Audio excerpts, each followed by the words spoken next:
Dear students, पिछले दिन हम लोग फाइलम पोरीफेरा के बारे में स्टडी किए थे। आज उसी क्रम में हम लोग फाइलम सिलेंट्रेटा या निडेरिया संघ सिलेंट्रेटा या निडेरिया के बारे में अध्ययन करेंगे। आज हम लोग इसी संघ के बारे में डिस्कशन करेंगे। तो आइए वीडियो शुरू करते हैं। फाइलम सिलेंट्रेटा या निडेरिया क्या होता है? नाम जो निडेरिया पड़ा है इस संघ का, वो दंश कोशिका धारक निडेरिया में होता है। निमेटोब्लास्ट जो है इसमें उपस्थित होती है। एक विशेष प्रकार की कोशिका होती है जो अन्य किसी संघ में नहीं पाई जाती है, इसलिए इसका नाम जो है निडेरिया संघ रखा गया है। सिलेंट्रेटा या निडेरिया। सिलेंट्रेटा का शाब्दिक अर्थ अगर आप देखेंगे तो सिलेंट्रेटा का शाब्दिक अर्थ होता है कि बीचों बीच जो संरचना होती है इस संघ के जंतुओं में, उनके बीचों बीच इंटेरॉन होता है, कैविटी होती है, गुहा होती है। तो इंटेरॉन जो है वो पाया जाता है, यानी ये गुहा पाई जाती है। उस गुहा की वजह से इस फाइलम को हम सिलेंट्रेटा फाइलम कहते हैं। साथ ही साथ इस संघ में लगभग 10,000 जातियों की खोज वैज्ञानिकों द्वारा की जा चुकी है। और इस संघ के जो सदस्य होते हैं उनके क्या जनरल फीचर्स होते हैं या क्या उनके कैरेक्टरिस्टिक्स होते हैं, उसके बारे में हम लोग स्टडी करेंगे। देखिए, सबसे पहला पॉइंट आता है सिमेट्री की बात। जब हम करते हैं सिमेट्री कैसी होती है इनकी, सममिति, जिसको हिंदी में क्या कहते हैं, सममिति। पीछे हम लेक्चर में बताए थे कि सममित क्या होता है। कुछ जंतु जो है सिमेट्रिकल होते हैं, कुछ जंतु एसिमेट्रिकल होते हैं। यानी सिमेट्रिकल वे होते हैं जिनके शरीर को 2 या 2 से अधिक हिस्से में हम बांट सकते हैं, और एसिमेट्रिकल जो होते हैं उनको हम 2 या 2 से अधिक हिस्से में नहीं बांट सकते हैं बॉडी को। और सिमेट्री 2 तरह की होती है, एक रेडियल सिमेट्री है और एक बाइलेटरल सिमेट्री होती है, यानी अरीय सममिति और द्विपार्श्व सममित होती है। तो आइए इसमें जो है सिमेट्री जो है कह रहा है कि रेडियल सिमेट्री होती है, अरीय सममित पाई जाती है। यानी इस संघ के जंतुओं को हम 2 या 2 से अधिक समान हिस्से में बांट सकते हैं, उनको अलग कर सकते हैं। इसके बाद कह रहा है कि जो संगठन है, जो ऑर्गेनाइजेशन ऑफ बॉडी है, वो किस लेवल का होता है। तो इसके बारे में बताया गया है कि ये मल्टी सेलुलर होते हैं। साथ ही साथ इनमें जो बॉडी का ऑर्गेनाइजेशन है वो ऊतक लेवल पे होता है। किस लेवल पे? ऊतक लेवल पे ये आप बॉडी का ऑर्गेनाइजेशन है। यानी ऊतकों का निर्माण इसमें हो जाता है, लेवल ऑफ डिवीजन हो जाता है।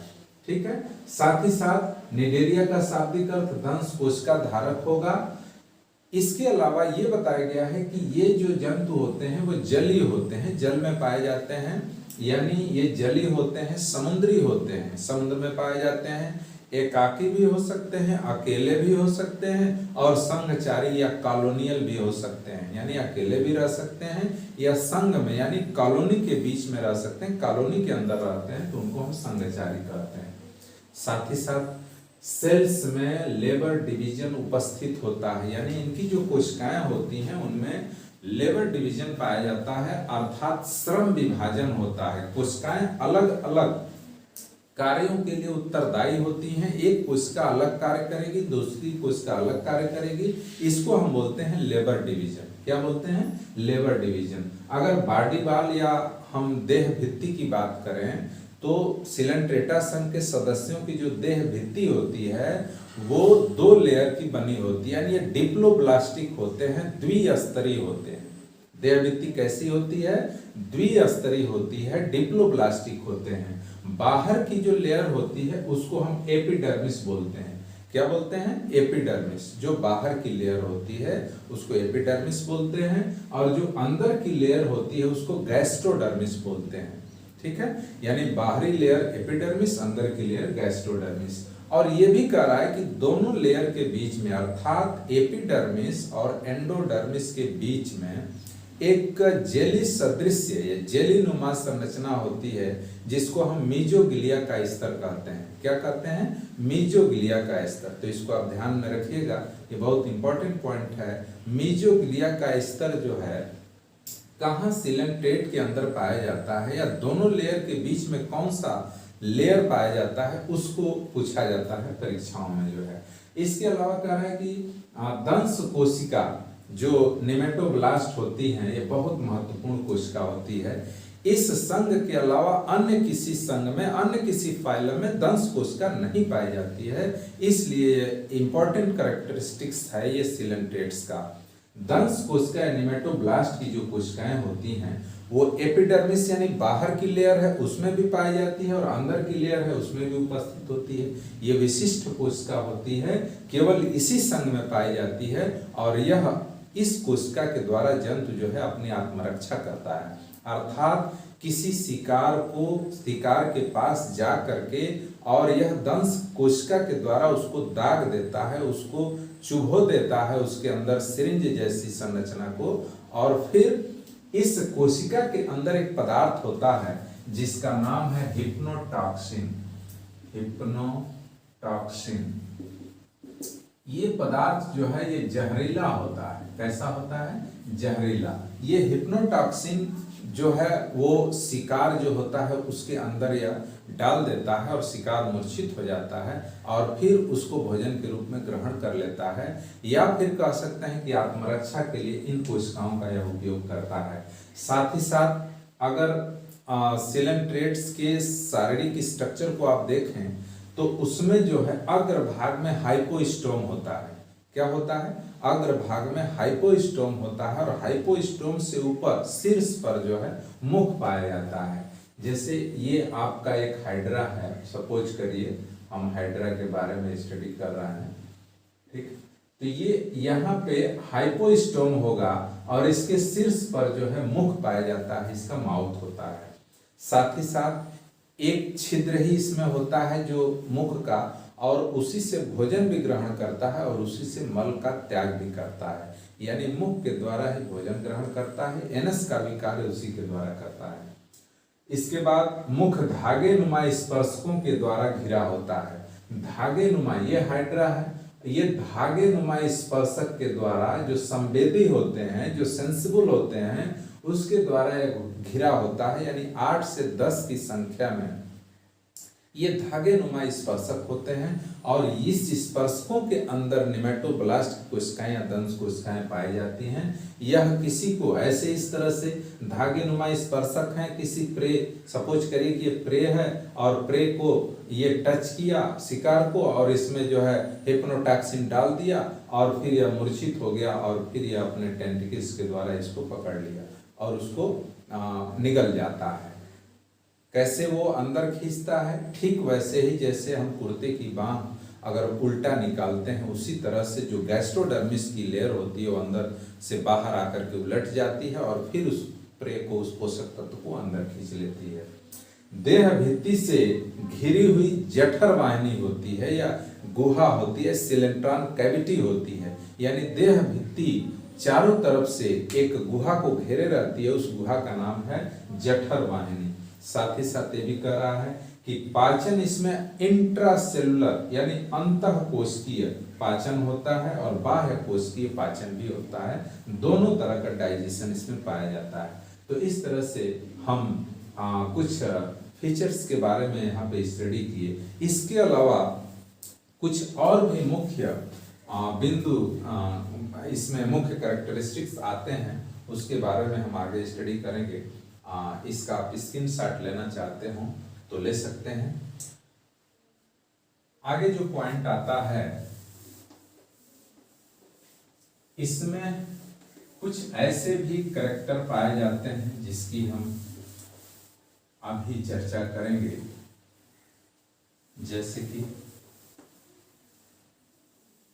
एक कंडीशन होती है इसमें, इस संघ के सदस्यों में डाइमार्फिक यानी द्विरूपी, है ना, द्विरूपी दशा पाई जाती है जिसको हम बोलते हैं डाइमार्फिक।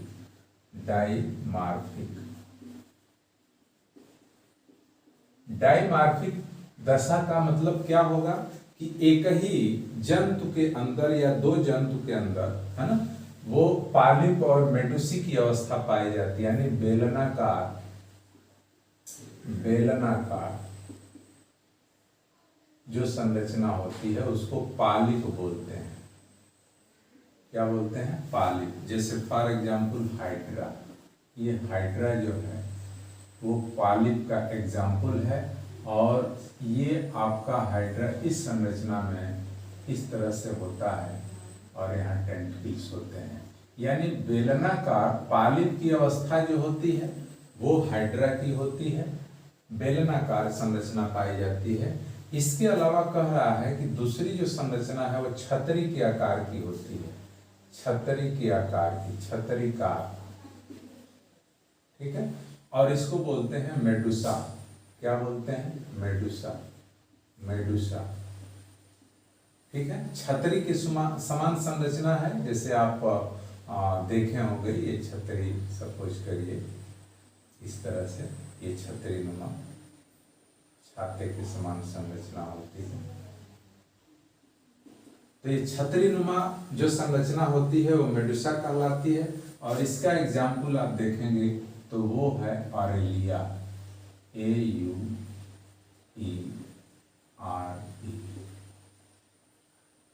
ऑरेलिया, ठीक है। यानी जीवन के किसी भी अवस्था में पालिप अवस्था, या कह रहा है कि इस संघ के सदस्यों में कुछ जंतु पालिप अवस्था वाले होते हैं, यानी उनका शरीर बेलनाकार होता है, और कुछ का शरीर जो है छतरी नुमा मेडुसा के समान होता है। लेकिन ये भी कह रहा है कि कुछ जंतु ऐसे होते हैं जिनके अंदर ये दोनों अवस्थाएं पाई जाती हैं, यानी पालिप की भी अवस्था होती है और मेडुसा की अवस्था होती है। अगर दोनों अवस्था पाई जाती हैं तो उनमें पीढ़ी एकांतरण पाया जाता है, ठीक है ना। तो क्या कहा हमने, कुछ जंतुओं में पालिप तथा मेडुसा दोनों अवस्थाएं पाई जाती हैं, दोनों अवस्थाएं उपस्थित होती हैं, उपस्थित। और जब दोनों अवस्थाएं होंगी तो इनमें पीढ़ी एकांतरण पाया जाएगा। क्या पाया जाएगा, पीढ़ी एकांतरण, जिसको कि मेटाजेनेसिस कहते हैं। क्या कहते हैं, मेटाजेनेसिस। क्या कहा हमने, अगर दोनों अवस्थाएं पाई जाती हैं किसी जंतु में, आप फॉर एग्जाम्पल इसका अगर आप देखेंगे तो वो है ओवेलिया। ओवेलिया के अंदर ये दोनों अवस्थाएं पाई जाती हैं, पालिप की भी अवस्था होती है और मेडुसा की भी अवस्था होती है। जिसमें कह रहा है कि जो पालिप की अवस्था होती है, पालिप की अवस्था यह जो है अलैंगिक जन्म करती है, अलैंगिक जन्म करके, और क्या बनाती है, ये मेडुसा बनाती है। क्या बनाती है, मेडुसा। यानी हमने क्या कहा कि ये पालिप, ओवेलिया के अंदर मेटाजेनेसिस की क्रिया होती है और ओवेलिया में दोनों अवस्थाएं पाई जाती हैं, पालिप भी होता है, मेडुसा भी होता है। और पालिप की जो अवस्था है वो अलैंगिक जन्म करके मेडुसा बनाता है, और मेडुसा की जो अवस्था है वो सेक्सुअल रिप्रोडक्शन करके, है ना, क्या करता है, ये सेक्सुअल रिप्रोडक्शन करता है। यानी लैंगिक जनन आप कह सकते हैं, लैंगिक जनन करके ये बनाता है आपका क्या, पालिप, ये पालिप बनाएगा। तो ये है पीढ़ी एकांतरण। कुछ जंतुओं में जैसे ओवेलिया है उसके अंदर पाया जाता है, तो पालिप और मेडुसी। नेक्स्ट जो पॉइंट आता है इसके स्पेशल कैरेक्टरिस्टिक्स में, कह रहा है कि कुछ जंतुओं में कैल्शियम कार्बोनेट CaCO3 का कंकाल उपस्थित होता है, ठीक है ना। कुछ जंतुओं में CaCO3 का बना कंकाल पाया जाता है। साथ ही साथ ये भी कह रहा है कि इनमें जो तंत्रिका तंत्र होता है, तंत्रिका तंत्र अल्प विकसित होता है, अल्प विकसित होता है, ठीक है। इसके अलावा श्वसन तंत्र और उत्सर्जन तंत्र, या श्वसन की क्रिया और उत्सर्जन की क्रिया जो है, श्वसन तथा उत्सर्जन, ये शरीर सतह जो होती है, शरीर सतह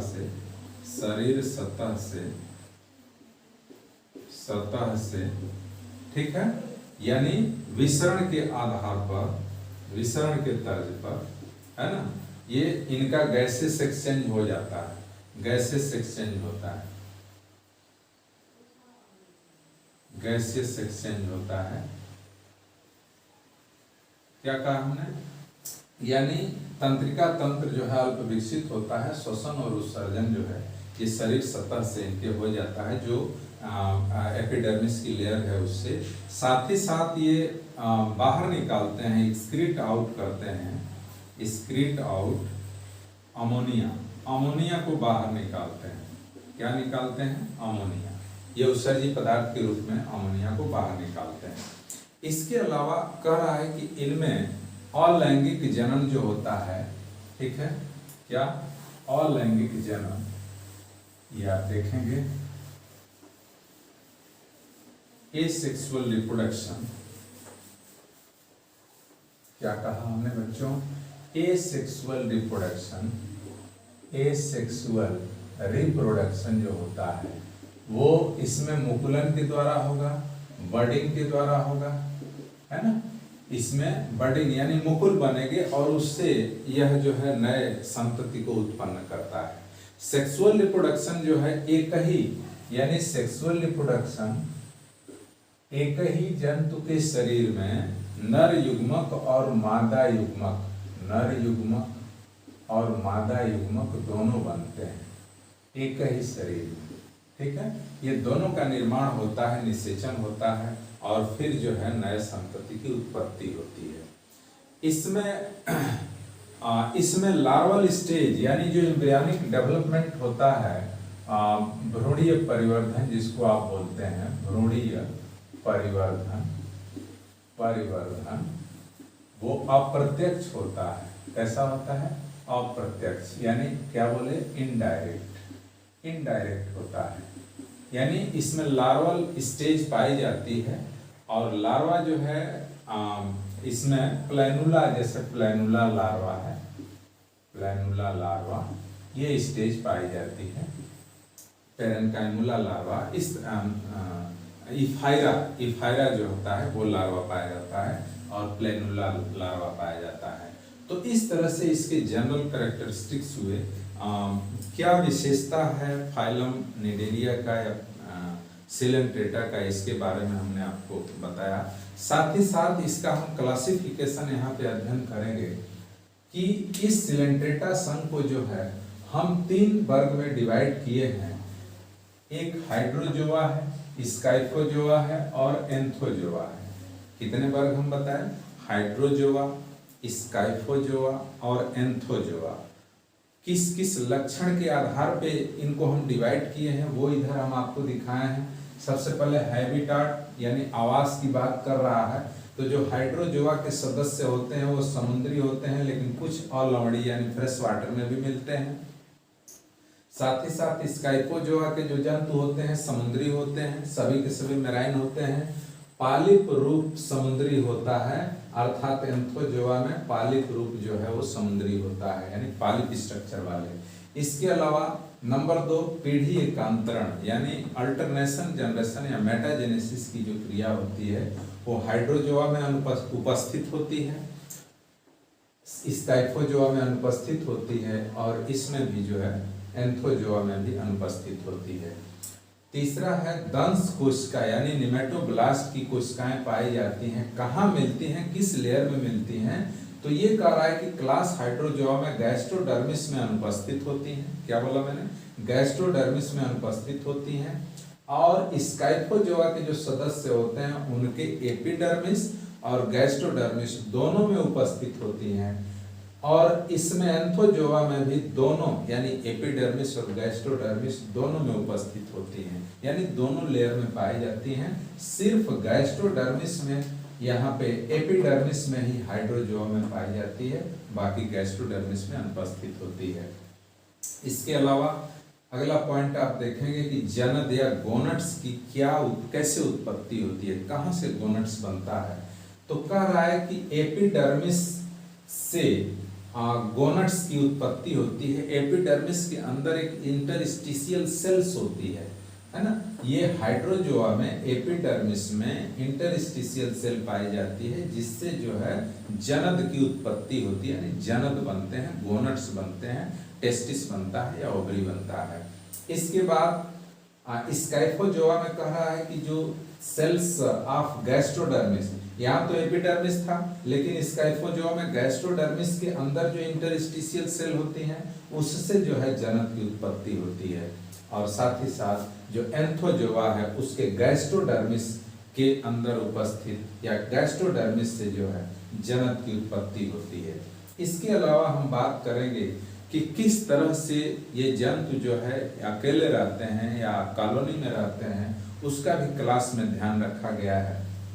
जो हाइड्रोजोआ के क्लास के सदस्य होते हैं वो अकेले भी रह सकते हैं, एकाकी भी रहते हैं, या फिर संघचारी कॉलोनियल भी रहते हैं, संघ में भी रहते हैं। इसके अलावा कह रहा है कि स्काइफोजोआ के जो है वो एकाकी होते हैं, अकेले रहते हैं, और साथ ही साथ जो एंथोजोआ के सदस्य होते हैं वो एकाकी या संघचारी भी रहते हैं। ठीक है। अब एग्जाम्पल, जो लास्ट पॉइंट आता है एग्जाम्पल का कि उदाहरण क्या होगा, तो कह रहा है कि हाइड्रा, जो हाइड्रोजोआ क्लास है उसके अंदर हाइड्रा आता है, ओबिलिया आता है, फाइसेलिया आता है, जिसको पुर्तगाली युद्धपोत कहते हैं। तो हाइड्रा, ओबिलिया, फाइसेलिया ये हाइड्रोजोआ के सदस्य हैं। इसके बाद स्काइफोजोआ में ऑरेलिया आता है।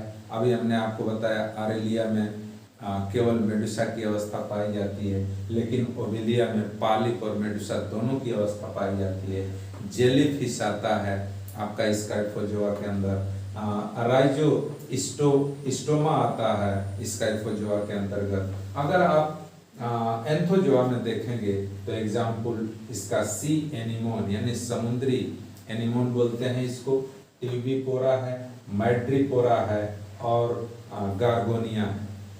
ठीक है। तो ये जो है लक्षण के आधार पर हमने इसका क्लासिफिकेशन किया और 3 वर्गों में डिवाइड किया।